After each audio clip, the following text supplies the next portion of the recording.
Two good friends meet each other at the AAD. They're two world experts in dermoscopy, one from Greece and the other from Italy.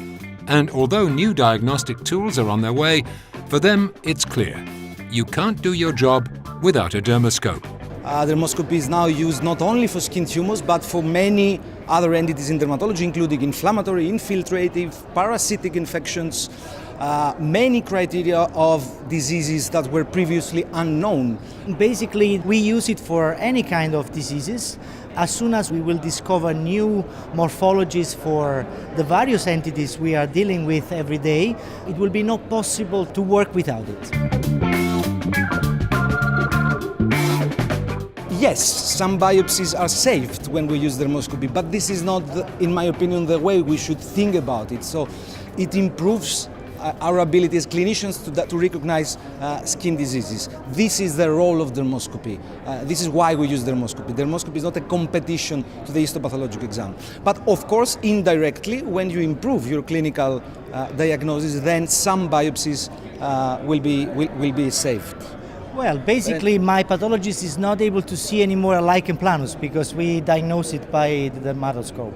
But what about the diagnosis of skin tumors?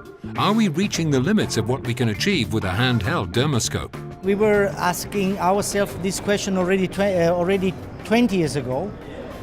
Is there anything to discover still? And every other day we discover something more. It's quite recent that we explored the morphology world of melanoma in situ, of early melanoma. Of course. And it was just a few months ago. And Merkel cell carcinoma and all the world of the adnexal tumors. We still have to understand how to recognize this kind of more rare diseases, but still there is a lot to do. Replaced, no way. Of course, automated diagnosis is something which is coming, but it's impossible, in my view, that it will replace ever the clinician, mainly because as clinicians we know that morphology has limitations. So there are certain tumors and certain skin diseases that cannot be diagnosed only on the basis of morphology. And in fact, a clinician is not only a morphologist. The clinician combines several information from several sources in order to reach the diagnosis.